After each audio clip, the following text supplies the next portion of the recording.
MOU-nya itu bagaimana meningkatkan partisipasi Ya. dalam menyalurkan hak-hak pilihnya. Saya tetap mengapresiasi apa yang dilakukan oleh KPU. Misalnya kalau kita lihat dari KPU pusat dengan organisasi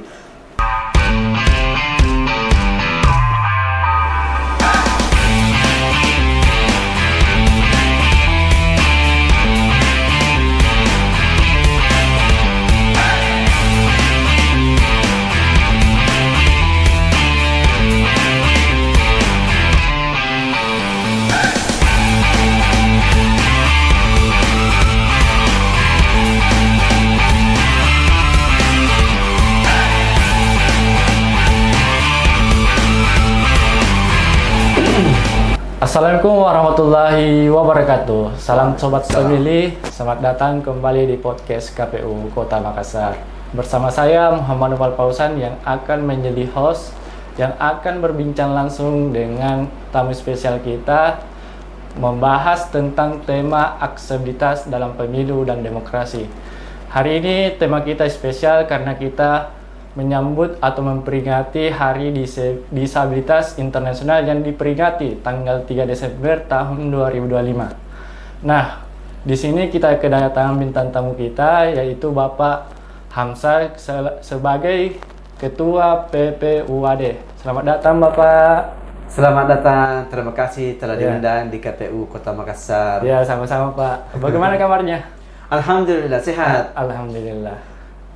Nah, kita ini akan membahas tentang aksesibilitas dalam pemilu dan demokrasi. Oke, siap. Nah, sebelumnya saya meminta kita untuk memperkenalkan diri untuk selengkapnya. Ya. Oke, baik. Sebelum saya memperkenalkan diri, saya mau menyampaikan dulu kepada seluruh teman-teman penyandang disabilitas di Kota Makassar khususnya dan dimanapun yang menonton podcast ini. Saya menyampaikan selamat merayakan Hari Disabilitas Internasional. Semoga di momen kali ini kita bisa menyuarakan hak-hak kita jauh lebih banyak dan didengarkan juga jauh lebih banyak oleh pihak-pihak yang berkepentingan. Baik, saya panggil Bung Noval nih? Noval. Ya. Oh, Bung Noval. Ya. Baik. Jadi Bung Noval, saya Hamzah. Ya. Saya adalah Ketua PPUAD Provinsi Sulawesi Selatan. PPUAD itu adalah Pusat Pemilu Umum Akses Disabilitas. Jadi organisasi ini adalah organisasi yang khusus diadakan dan lebih banyak mengadvokasi hak-hak politik dan hak sipil. Jadi memang hak sipil dan hak politik dan hak sipil adalah menjadi poin dari tujuan organisasi ini. Hanya memang selama organisasi ini berada, gerakan utamanya lebih banyak di hak politik, begitu. Nah, kemudian PPUAD ini strukturalnya secara nasional. Jadi kami ada pusat di Jakarta, kemudian ada provinsi di sini, Sulawesi Selatan. Saya kebetulan yang diamanahi untuk menjadi ketua. Kami untuk kabupaten itu baru 3 yang terbentuk, baru di Palopo, Bulukumba, dan Goa. Saya diamanahi menjadi ketua di tahun 2024 yang lalu. Kira-kira begitu. Bung Noval. Walaupun kalau bicara soal pemilu, walaupun saya itu bicara soal pemilu sudah lama sekali di Bung Noval. Ya. Kayaknya sudah 20 tahun. Oh, cukup lama ya Pak. 2024. Kayaknya luar biasa. Lama juga. Saya bicara pemilu ini dengan teman-teman ini dari 2024. 2004. Ya. 2004. Sejak pemilu pertama gimana? Pemilu pilkada pertama itu di sini kayaknya tahun 2027. 2007. Ya. Tapi dengan senior-senior itu sudah melibatkan saya Iya. bicara soal pemilu akses itu di tahun 2004 dengan ada kayaknya saya sudah 3 organisasi setempati. Itu di situ walaupun organisasi itu bicara dengan hak-hak sipil semua, tetapi dia juga tetap bicara dengan hak politik. Nah, memang baru di PPUAD ini kita sudah terbalik. Pembicaraan lebih utamanya itu adalah politik, hak sipilnya menjadi poin kedua. Ya. Kira-kira begitu, Bung Noval. Iya. Ini Pak, Apalagi? kita selaku ketua PPUAD ini, saya minta pandangannya Pak, bagaimana pandangan Tak dengan aksesibilitas untuk pemilih dalam pemilu dan demokrasi di Indonesia ini. Sejak saya aktif bicara pemilu dan pilkada, yang paling besar memang yang kita sorot itu adalah aksesnya. Ya. Jadi sejak dulu itu kita sering melakukan unjuk rasa dan sebagainya. Itu karena kita menuntut agar ada akses supaya hak kami ini bisa juga disalurkan. Ya. Akses itu kan macam-macam ini, Bu Noval. Ya. Ada akses di TPS, ada mungkin akses di KPU-nya, Ya. ada akses mungkin di Sebagai peserta pemilu, pilkada, itu juga kami minta aksesnya. Walaupun memang kalau sejak dulu kita bicara sejarah ini, yang paling bermasalah itu adalah di akses fisik, akses di TPS. Iya. Nah itu. Tapi kalau saya amati, saya kapan itu ya? Saya pernah diminta bicara saya lupa juga hotel apa itu. Kebetulan peserta itu saya amati sudah berbeda, generasi baru sudah. Saya sudah bicara tadi, Bung Nopan, saya bilang tahun 2004. Ya. Pesertanya kok sudah berbeda. Ya. Pasti orang-orangnya berbeda. Tapi keluhannya kok masih itu, Ji. Iya. Saya bilang, kok keluhan yang disampaikan oleh pemilih generasi yang ini sih, sekarang kok masih itu, Ji? Ya, persis. Tidak tahu juga persis, tapi misalnya TPS kurang akses, template-nya tidak bagus terbaca, angka-angkanya dan huruf-hurufnya itu untuk pemilih penyandang disabilitas. Kemudian bagaimana petugas TPS itu melayani teman-teman masih kurang ramah. Saya bilang kok masih itu masalahnya. Jadi ini kita komisioner sudah berganti, rezim sudah berganti, masalahnya belum berganti. Aduh. Begitu, Bu Novel. Ya. Tapi saya tetap mengapresiasi apa yang dilakukan oleh KPU. Misalnya kalau kita lihat dari KPU pusat dengan organisasi PPUAD pusat, itu ada MOU yang mereka buat. MOU-nya itu bagaimana meningkatkan partisipasi di kalangan pemilih penyandang disabilitas.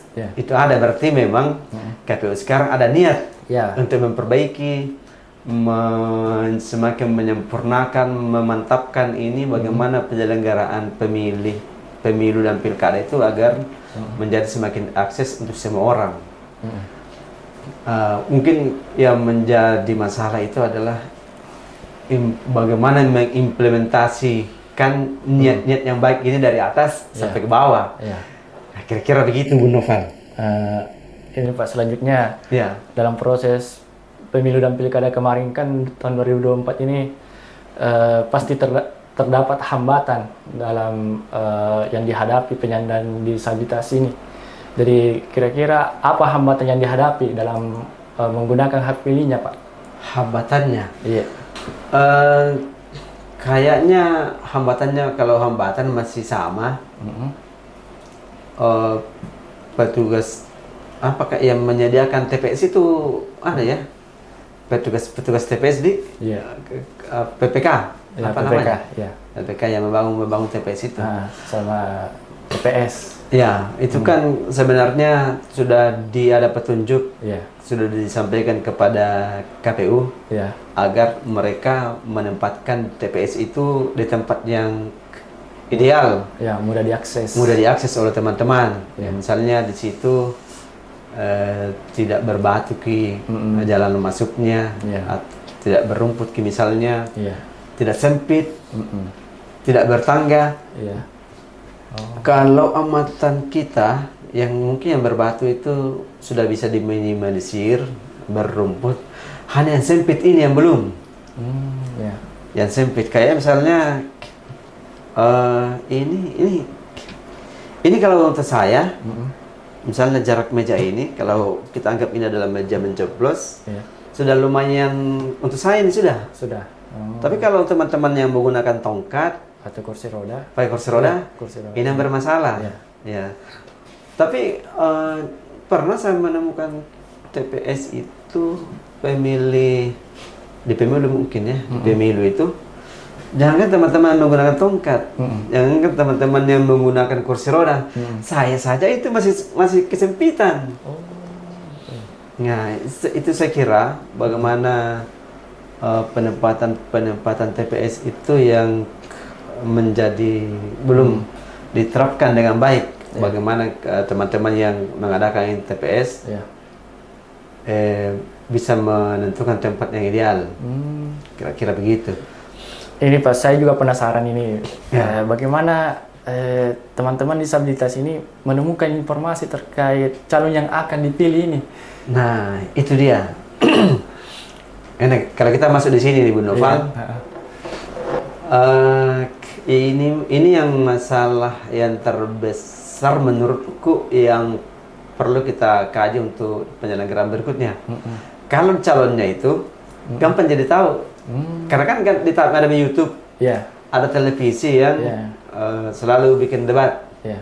Tapi untuk teman-teman disabilitas itu sulit mengetahui apa ini visi misinya ini calon-calon. Jangankan yang disabilitas, yang bukan disabilitas mungkin juga kadang-kadang Kurang tahu, ya. kurang tahu. Ya. Tapi kan kalau yang bukan disabilitas itu gampang udah Val. Ada di tersebar-sebar, misalnya Betul. kalau tim-tim kampanye itu menyebarkan visi misi calon kandidat, Iya. kan ada kalau berubah foto dan seterusnya. Iya. Nah, teman-teman gampang diakses lewat HP dan seterusnya. Nah, teman-teman disabilitas khususnya tunanetra misalnya dengan teman-teman sensorik rungu itu yang sulit mengakses visi misi dari calon. Oh, iya. Ya, sementara di pihak penyelenggara KPU penyelenggara KPU lagi. Iya. Penyelenggara pemilu. Penyelenggara pemilu dan pilkada Iya. selalu bilang begini, kasusnya itu visi misi mau dibrailkan untuk tunanetra. Iya. Mahal lagi ongkosnya. Saya bilang iya, memang itu kalau kita mau brailkan itu visi misi, Iya. memang mahal ongkosnya, sulit juga distribusinya. Tapi Ya. ada cara lain. Misalnya Pak, bagaimana? Misalnya kalau visi misi itu dibacakan lalu direkam dalam bentuk MP3, Oh ya. lalu kita share bagi ke teman-teman, kan tinggal bagi kemana-mana. Iya. Misalnya saya dikirimkan visi misinya si A, tinggal saya bagi-bagi ke teman-teman yang ada nomor kontaknya sama saya, atau bisa juga saya taruh di media sosial. Ya, media sosialnya. Kan media sosialnya juga KPU bisa diakses, Iya. kan bisa begitu, benar. Oh, Jadi kayaknya komunikasi yang belum belum sefrekuensi mungkin. Ya, pertanyaan selanjutnya Pak, Ya. bagaimana kita melihat ini tingkat partisipasi disabilitas dalam pemilu dan pilkada serentak kemarin? apakah meningkat atau menurun? Dan kalau menurun, apakah bagaimana masukan kita untuk meningkatkan ini partisipasi penyandang disabilitas dalam pemilih? Oke. Saya pernah membaca berita. Apakah mendengar kapan nih? Ya, mendengar. Karena kalau membaca nggak bisa. Oh. Tapi dibacakan oleh HP iya. Oh, bisa. Ya. Bercanda di Bu Novel. Tapi memang begitu. Iya. Ada berita yang saya pernah dengar bahwa partisipasi disabilitas itu meningkat dalam pemilu. Tapi saya tidak yakin. Iya. Dengan masih banyaknya keluhan dari teman-teman tentang akses itu, kemudian visi misi para kandidat yang tidak sampai dengan baik ke teman-teman. Itu yang saya ragu kalau misalnya kita bilang teman-teman meningkat partisipasinya di dalam pemilih, dalam pilkada dan pemilu. Karena memang kan sekarang kita masih berhadapan dengan pertanyaan begini, apa keuntungannya saya pergi memilih? Itu kan masih, itu pertanyaan-pertanyaan itu masih ada. Walaupun kita sudah menjelaskan, ya kita harus menggunakan hak suara kita supaya kita mendapatkan pemimpin yang benar, pemimpin yang menentukan nasib kita selama 5 tahun ke depan. Iya, itu kan jawaban-jawaban yang kita selalu berikan kepada teman-teman yang bertanya seperti itu, Bu Nopal. Tapi kalau pertanyaan itu sudah dikaitkan lagi dengan bagaimana susahnya mereka pergi di TPS, ya itu kita saja yang selalu memotivasi teman-teman ini menjadi kelabakan juga untuk memberikan jawaban yang bisa membuat dia untuk semakin termotivasi untuk pergi memilih. Jadi bagaimana cara meningkatkan, ya harus harus dimudahkan teman-teman dalam memilih, itu salah satunya. Kemudian ya tentu sosialisasi kepada teman-teman itu harus semakin digencarkan. Saya mengamati itu, Bu Noval, kadang-kadang itu ada sosialisasi yang dilakukan terbalik. Misalnya begini, penyelenggara pemilu dan pilkada bikin sosialisasi yang bercerita tentang bagaimana cara membuat TPS yang akses, yang mudah untuk disabilitas. Tapi pesertanya adalah disabilitas, yang mereka nanti tidak bikin di TPS. Mereka hanya pengguna TPS. Harusnya petugasnya. Ya, paham. Kira-kira begitu, paham.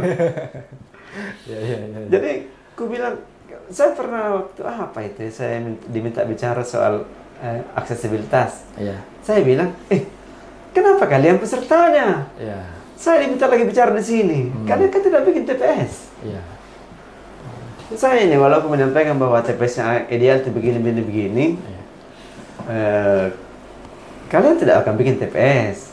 Tapi ya mudah-mudahan kalian itu ingat apa yang saya sampaikan, lalu kalian punya tetangga yang kebetulan adalah petugas TPS, sampaikanlah. Kira-kira itu kami harapan tak, Bu Noval. Jadi kan saya bilang ini sosialisasi yang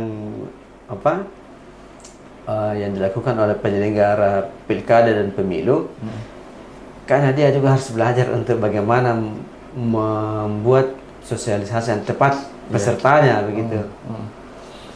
Apalagi itu, itu soal data ini yang ke depan juga perlu diperbaiki. Data penyandang disabilitas. Pak Bu Noval tahu penyandang disabilitas atau belum? Sudah tahu, Pak. Disabilitas tahu. Ada berapa ragam, Bu Noval? Kurang tahu itu, Pak. Mereka. Tapi definisi secara umumnya saya tahu. Cuma berapa ragamnya tidak tahu. Nah, itu yang definisi disabilitas itu. Definisi disabilitas itu perlu dipahamkan secara kuat kepada masyarakat. Mereka yang punya peranan dalam pilkada dan pemilu misalnya, anggota TPS, kemudian petugas yang mendata Bu Noval. Yang mendata kan ada sebelum kita pilkada dan pemilu itu kan ada pendataan turun. Nah, ada itu saya pernah dihubungi oleh pendata, dia tanyakan, Kak, ini begini ciri-cirinya, ini masuk disabilitas apa ini? Saya masukkan di disabilitas ini. Saya bilang, oh salah itu, ganti, dia disabilitasnya ini, kalau itu ciri-cirinya. Walaupun sebenarnya Bu Noval, kita itu tidak boleh menentukan disabilitas seseorang kalau kita pengetahuan kita tidak bahasanya tidak kuat, tidak cermat, pokoknya begitulah. Karena ada disabilitas yang misalnya mungkin tertukar, misalnya intelektual, tertukar menjadi mental, dan seterusnya. Nah, itu yang perlu diperbaiki juga ke depan di pendataan itu. Kan disabilitas itu Bu Noval ada 4 ragam. Ada penyandang disabilitas fisik. Saya pengen kalau penyandang disabilitas itu fisik, kalau fisik itu Bu Noval gampang. Lihat saja anggota tubuhnya, tangan, kaki, dan tubuhnya itu sendiri. Kalau itu ada perbedaan dengan yang lain, maka itu adalah disabilitas fisik. Misalnya ini tidak berfungsi dengan baik, lumpuh misalnya, atau terpotong. Itu disabilitas fisik. Pokoknya kalau disabilitas fisik, lihat anggota tubuhnya dan tubuhnya. Itu bisa gampang ditandai itu di situ. Kemudian ada disabilitas intelektual. Kalau intelektual itu Bu Noval, itu berhubungan dengan kecerdasan berpikir, intelektual, EQ. Oke, itu. Kalau misalnya ada orang bilang, kalau kasarnya dulu bahasanya orang bodoh-bodoh ini, itu mungkin masuk intelektual. Nah, kalau bahasa dulu, kalau di bahasa pendidikan, dia tunagrahita. Tunagrahita. Kalau yang tadi itu fisik, tunadaksa. Oke. Jadi, tapi ini secara garis besarnya Bu Noval ini. Masih ada rinci-rincinya. Masih ada rinci lagi. Tapi saya karena ini waktunya terbatas, saya sampaikan yang itu. Tidak apa-apa Pak. Kita kasih panjang-panjang saja durasi. Sudah intelektual tadi nih. Nah, kemudian ada lagi mental. Kalau mental itu berhubungan dengan emosional, gangguan emosional misalnya. Jadi itulah sebabnya kalau ada orang bilang dulu orang gila, itu masuk di mental. Kemudian di belakangan itu dipakai istilah ODGJ. Itu. Tapi ada lagi itu bagiannya Bu Noval, kayak bipolar, anxiety, itu macam-macam itu. Itu intinya itu gangguan emosional dan perilaku. Itu mental. Makanya aku bilang banyak masuk di situ. Nah, kemudian yang terakhir, yang keempat, itu ada sensorik, disabilitas sensorik. Kalau sensorik itu Bu Noval indra. Indra. Jadi kalau saya indra mata, saya tidak bisa melihat total. Ada juga yang masih bisa melihat sebagian atau lemah penglihatan. Itu indra. Kemudian ada yang tidak mendengar. Mungkin sekarang itu lebih banyak disebut dengan teman-teman dari tuli, atau bahasa dulunya tunarungu. Kalau bahasa yang kasar biasa di masyarakat itu bisu kalau Indonesianya. Kalau daerahnya kayaknya pepe. Itu sensorik semua. Kemudian ada yang bertanya, bilang bagaimana dengan, kan tadi saya bilang cirinya di indra. Nah, bagaimana kalau indra penciuman? Itu belum. Belum dikategorikan. Karena kayaknya kalau orang bermasalah penciumannya tidak menghambat di aktivitas kesehariannya, kecuali kalau mau beli parfum. Iya. Mungkin keciumnya tembus. Kira-kira begitu Bu Noval. Tapi dokter itu atau di kalangan aktivis disabilitas itu belum dikategorikan. Tetapi kalau misal indera penglihatan, pendengaran, indera bicara itu sudah masuk sensorik Bu Noval. Nah itu yang perlu sebenarnya dipahami oleh semua orang yang terlibat dalam penyelenggaraan pilkada dan pemilu. Kemudian perspektif. Perspektif itu bagaimana caranya kita memandang teman-teman disabilitas ini. Itu kadang-kadang kalau perspektifnya tidak bagus, itulah kenapa isu disabilitas selalu digeser oleh isu lain. Karena pasti selalu akan tergeser urutannya. Mungkin pertamanya nomor 3, tapi ada lagi isu mulanya masuk lebih hot, digeser lagi ke bawah. Digeser lagi ke bawah sampainya jauh sekali posisinya ini. Karena perspektifnya orang terhadap disabilitas ini belum bagus. Nah inilah Bu Noval, kalau misalnya penyelenggara pilkada dan pemilu itu butuh pengetahuan ini tugas kami untuk menyampaikan itu. Bagaimana tadi itu soal definisi penyandang disabilitas, kemudian perspektif terhadap disabilitas, kemudian bagaimana cara berinteraksi dengan penyandang disabilitas, itu yang biasa kami berikan kepada pihak-pihak yang memerlukannya Bu Noval. Apalagi itu? Kembali lagi soal teknologi nih Pak. Karena kita singgung-singgung tadi teknologi nih. Bagaimana peran teknologi ini mendorong partisipasi penyandang disabilitas dalam pemilih? Iya, tahun kemarin Pak. Bagaimana itu? Kalau tahun lalu mungkin peran teknologi itu belum masif untuk membantu teman-teman.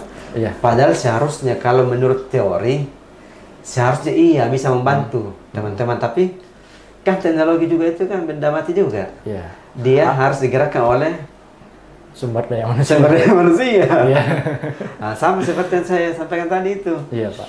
Visi misinya para kandidat itu seharusnya bisa lebih cepat sampai ke para calon pemilih dengan teknologi itu. Tapi kan tidak digunakan secara maksimal. Dulu itu kayaknya di KPU itu ada beberapa aplikasi yang dibuat nih. Iya Pak. Nah, itu juga belum terlalu maksimal membantu teman-teman karena mungkin sosialisasinya ke teman-teman masih kurang. Kemudian uji cobanya juga yang belum maksimal. Kenapa perlu uji coba, Bu Noval?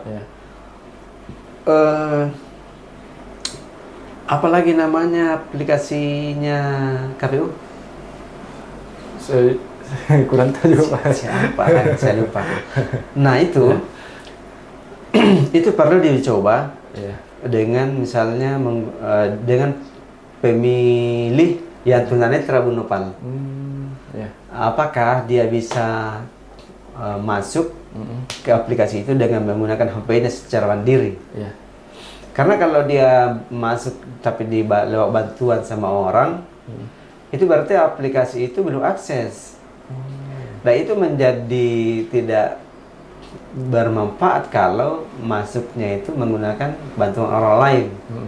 Nah seharusnya kalau aplikasi itu akses, maka tinggal disosialisasikan ini adalah aplikasi A. Kalau butuh informasi tentang pemilu masuk di sini, gunakan HP dan secara mandiri. Kalau itu aplikasi itu akses, maka dia teman-teman tunanetra itu bisa masuk secara mandiri tanpa perlu bantuan orang lain. Kemudian teman-teman tunarungu misalnya, apakah kalau masuk di aplikasi itu teman-teman tunarungu kan rata-rata tidak mendengar. membacanya juga untuk memahami, untuk saat ini ya, membacanya kalimat-kalimat tertentu. Kadang-kadang masih perlu bantuan orang lain untuk memahaminya. Nah, itu semua pernah dicoba Bung Noval. Tapi kalau misalnya mau mencoba aplikasi ini, jangan pakai HP yang mahal, bro. Kalau HP mahal itu biasanya akses key. Nah, pakai HP standar yang beredar di masyarakat yang harga 1 jutaan begitu.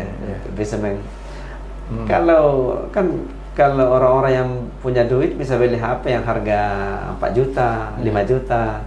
Biasanya itu lebih enak dipakai mengakses aplikasi. Kalau yang kami yang tunanetra contohnya, HP itu kami tambahkan lagi fitur pembaca layar, sehingga itu menambah bebannya. Kalau masuk di aplikasi tertentu yang tidak akses, nah di situ bermasalah. Kami tidak bisa mengakses itu aplikasi. Nah, ketika mau menguji coba itu, nah itu gunakan HP yang standar. Yang murah-murah, yang mahal. Yang banyak dibeli. Iya, yang banyak dibeli. Bukan yang mahal tapi sedikit orang beli. Jadi bagaimana nih Pak? Apa yang seharusnya pemerintah lakukan, terutama penyelenggara pemilu ini dalam meningkatkan partisipasi atau peran dari penyandang disabilitas ini? Ya, libatkan semua penggiat disabilitas. Organisasi disabilitas itu, Bu Noval, di Makassar ini mungkin aktif itu ada kurang lebih 8 organisasi. Jadi itu semua harus dilibatkan. Ada juga yang saya pernah kritik suatu kegiatan. Mungkin saya akan ulang di sini lagi. Iya, nggak apa-apa, Pak. Itu saya sebut saja nama organisasinya. Ada organisasi di sini namanya Gerkatin, Gerakan Kesejahteraan Tunarungu Indonesia. Itu anggotanya khusus teman-teman tunarungu, teman-teman tuli. Itu yang salah satu yang banyak bermasalah di TPS. Nah, biasa dihadirkan ini semua nih teman-teman tunarungu, teman-teman tuli di kegiatan membicarakan soal hambatan di pemilu dan pilkada. Tapi yang berbicara di atas itu adalah akademisi. Yang menyampaikan hambatan-hambatan, padahal yang mengalami hambatan ini jadi pendengar. Nah, alasannya di situ ketuanya masuk ke sana. Ketuanya ini teman-teman yang bicara apa hambatannya. Dia yang narasumber. Nanti akademisi bantu carikan solusinya. Masuk begitu, Bu Noval. Harusnya dia yang bicarakan apa hambatannya dia. apa yang dia inginkan gitu supaya mudah. Kan begini, Bu Noval. Kalau kita sakit perut lalu datang di dokter, lalu yang bicara itu adalah anggaplah orang serumata yang sudah paham nih. Tapi kan dia hanya bilang, dari tadi sakit perutnya. Tapi yang bisa menjelaskan itu sakit perut apa yang sakit, orang yang sakit perut. Pasiennya. bukan yang mendampingi bukan dia. Yang mendampingi. Jadi supaya tepat obatnya, suruh itu yang sakit perut bicara supaya bisa dianalisis obat apa yang cocok ini, rekomendasi. Sama dengan ini, bagaimana hambatan-hambatan di penyelenggaraan pilkada dan pemilu, suruh berbicara itu yang mengalami hambatan. Betul Pak, betul. Nanti itu yang akademisi yang keilmuannya bantu cari solusinya. Kira-kira begitu, Bu Noval. Atau membuat kajian akademis lah. Tinggal kan mungkin akademisi bisa meramu. Mungkin kesebegini. Tapi kan ditanya dulu apa maunya. Apa keluhannya? Nah itu, saya juga tadi baru-baru bicara sama Pak siapa lagi? Pak Abdi. Saya bilang pernah itu ada kegiatan yang mengirim undangannya itu adalah teman-teman sendiri sih. Masuk ke saya, kan kalau KPU misalnya mau bikin kegiatan, kan tinggal ambil datanya organisasi apa saja yang ada. Iya. Kirim sendiri lah itu undangan. Hmm. Jangan sampai kalau kita ini menerima undangan dari orang lain, nanti kita menjadi tamu tak diundang. Ya. Jadi perlu dimasukkan semua ini Pak. Ya, kira-kira itu Ya. KPU ke depan perlu memperbaiki datanya soal organisasi disabilitas apa saja yang ada di Ya. Makassar ini. Kemudian apa-apa topik gerakannya, itu perlu diketahui. Ya.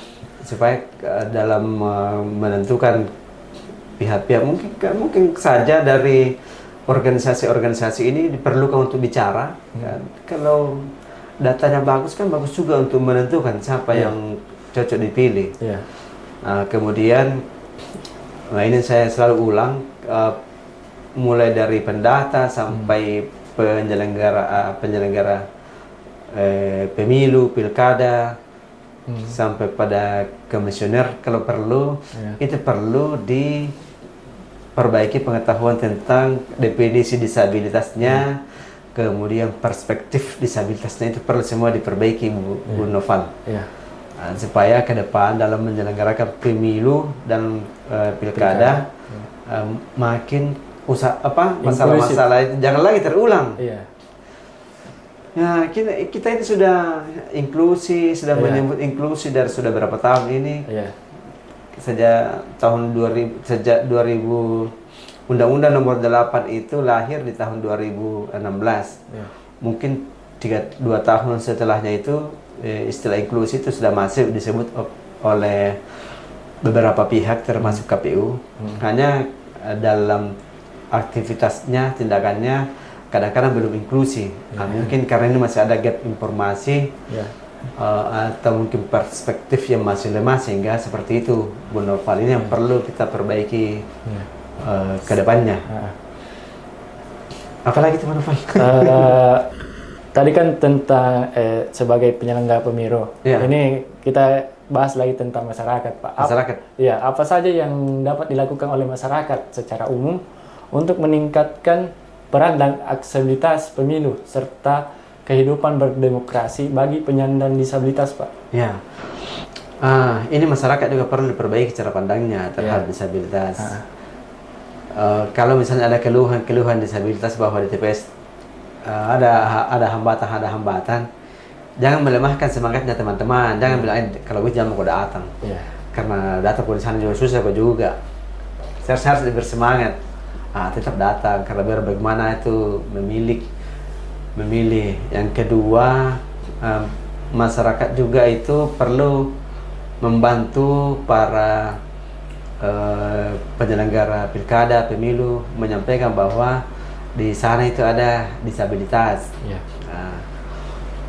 Sehingga dalam itu perlu dibantu keterlibatannya. Tadi itu kita masih Bu Noval, kita masih bicara soal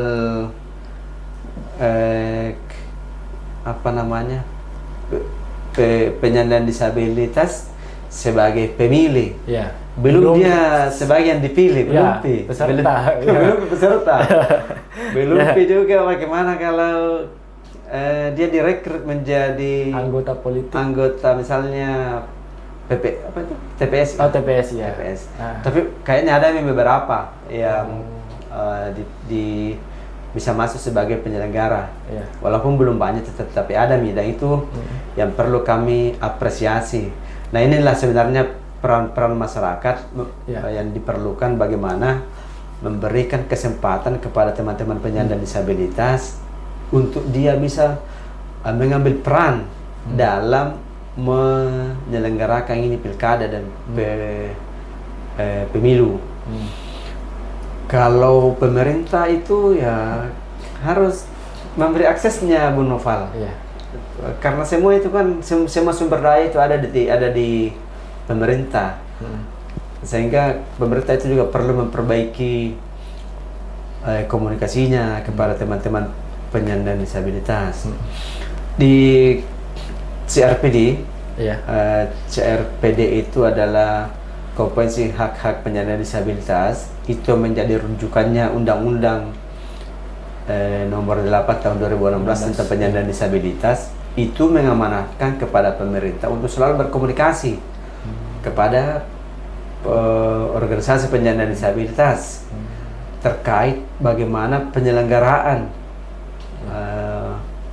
hajat hidup orang banyak, termasuk dalam di pemilu politik itu perlu berkomunikasi. Karena itu yang tadi kita bahas ini, Bu Noval. Karena komunikasinya tidak nyambung atau mungkin ada terbatas sehingga banyak muncul masalah. Padahal menurutku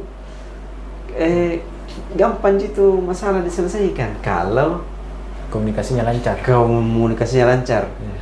Kayak ini yang jadi ini kita tidak Bu Noval tidak teratur, kita biar nih. Enggak apa-apa, Pak. bebas. Karena ini kan ada curhat. Enggak apa-apa. Jadi saya biasa ditelepon sama teman-teman. Kenapa template-nya ya tulis training? Kenapa template-nya tidak bisa terbaca dengan baik? Bukan kita bikin itu kan? Kemudian bukan nih, karena selalu sekarang ini kalau di Makassar saya jarang lagi diminta untuk menghubungi untuk buatkan template orang. Jadi dia bilang ya bisa aja. Padahal sebenarnya kan bisa gitu dibicarakan dengan baik bagaimana standar template yang baik dan yang bisa dipakai oleh semua kalangan pemilih dari tunanetra misalnya. Bisa jadi komunikasikan itu. Selanjutnya Pak, pertanyaan terakhir ini. Terakhir kan? Iya. Apa harapan untuk pemilu dan pemilihan ke depannya? Serta kehidupan berdemokrasi di masa depan. Wah, banyak harapanku ini. Sebutkan. biar berapa jam ini? biar berapa jam? Pertama itu saya harapannya agar semua penyandang disabilitas ini betul-betul tidak terhambat dalam menyalurkan hak-hak pilihnya. Dan itu kan bisa terjadi kalau semua kita bicarakan yang dari awal ini itu selesai di soal akses. Itu harapan saya yang pertama. Harapan saya yang kedua, teman-teman penyandang disabilitas untuk semangat ambil peran, apakah itu berperan sebagai penyelenggara pilkada, pemilu, atau peserta. Ayo teman-teman, kita harus semangat. Kalau hambatan itu itu biasa itu. Kita harus semangat untuk bisa mengupayakan masuk di situ. Ambil peran, kan banyak ini bisa kita ambil peran. Kayak saya dulu di tahun 2014 itu ada namanya relawan demokrasi. Di tahun 2014 itu masih 5 segmen. Saya masuk di segmen disabilitas. Itu bagaimana mendorong teman-teman penyandang disabilitas agar meningkat partisipasinya di pilkada dan pemilu. Nah, kita teman-teman sekarang makin banyak undang-undang yang membackup, makin banyak peraturan daerah yang membackup, banyak PKPU yang membantu kita, membackup kita untuk bisa masuk. Jadi kita harus ambil posisi ini. Kita jangan selalu menjadi objek, tetapi sekali-sekali lah kita menjadi subjek. Gitu. Nah, harapan berikutnya itu kepada penyelenggara pemilu agar membuka ruang seluas-luasnya dan memperbaiki infrastruktur yang ada. Infrastruktur itu kan ada infrastruktur fisik. Saya juga bilang itu ada infrastruktur yang non fisik. Kan biasa juga kita bilang aksesibilitas fisik. Ada juga aksesibilitas non fisik. Itu perspektif itu bagian dari aksesibilitas non fisik. Yang itu yang perlu diperbaiki supaya teman-teman yang mau mengambil perannya tadi ini itu bisa dimudahkan. Ya. Apalagi ya komunikasi penyelenggara ke pemilih disabilitas itu harus diperbaiki ke depannya, supaya semua informasi, semua tindakan itu tepat. Ya. Siapa tadi yang bilang itu tepat guna, bedeng? Tepat guna, tepat sasaran. Ya. Supaya anggaran itu dipakai tidak mubazir. Ya. Jadi itu perlu kita lakukan. Kalau di sini saya tidak tahu kalau KPU RI itu ada buat MOU dengan PPUA pusat, Ya. tentang mendorong Partisipasi. peningkatan partisipasi pemilih disabilitas. Ya mungkin juga ini di daerah perlu juga dilakukan supaya teman-teman disabilitas ini betul-betul bisa terjangkau Ya. oleh penyelenggara. Ya. Apalagi itu Bang Novandi. Ya. Karena harapan ini memang banyak Ya, ini. ya. Cuma saking banyaknya itu biasa dilupa, Mi. Dilupa itu karena Iya. apa namanya? Berlomba mau keluar. Ya. Biasa juga muncul tiba-tiba, biasa muncul hilang. tiba-tiba hilang. Mi. Karena sentong di dalam ini mau Iya. keluar. Karena ini tentang harapan ke depannya. harapan. Ya. Iya, iya, Pasti begitu. ada cita-cita lah. Ya, cita-cita. Mm-mm. Kami ya mencita-citakan agar kami ini sebagai pemilih punya posisi yang setara juga dengan pemilih lain.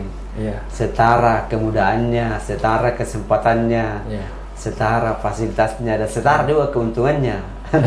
Iya. Setuju. Jangan sampai semua setara tapi yang terakhir tidak. Ya. Itu yang biasa membuat ketidakharmonisan. Karena apa saja itu, Ya. kalau keuntungannya tidak setara, jangankan di kehidupan bersosial, Ya. kehidupan berumah tangga pun kalau misalnya keuntungannya tidak setara dalam rumah tangga, nah selalu ada konflik di dalamnya. Begitu, Bu Nopal. Masih ada, Pak? Enggak. Hah? Saya itu sebenarnya muncul itu kalau ditanya. Oh. seperti komputer kalau diklik Iya. kan. Mungkin lain waktu ya, Pak. Mungkin lain waktu Iya. boleh kita ngobrol-ngobrol lagi Ngobrol di lagi, sini. ya, betul. Kalau ada beberapa yang tadi itu kita bicarakan kulit-kulitnya kita Iya. tidak masuk, misalnya Iya. definisi disabilitas kita belum masuk di situ. Iya. Gitu. Bagaimana berinteraksi juga belum. Ya. Ragam disabilitas secara itu belum. Istilah-istilah yang banyak dipakai juga di masyarakat itu kita belum singgung. Ya mungkin di podcast berikutnya Ya, kalau podcast, ya. masih diberi kesempatan. Ya, episode kedepannya lah. Boleh, kita- Tema yang lain. Ya, tema lain Ya. lah. Jadi terima kasih, Pak, atas waktu Oke. yang diberikan. Jadi permisa, itulah tadi perbincangan kita dengan tema aksesibilitas dalam pemilu dan demokrasi. Jangan lupa share, komen, like, and subscribe kanal YouTube KPU Kota Makassar. Wassalamualaikum warahmatullahi wabarakatuh. Waalaikumsalam warahmatullahi wabarakatuh. Terima kasih, Pak. Oke, sama-sama.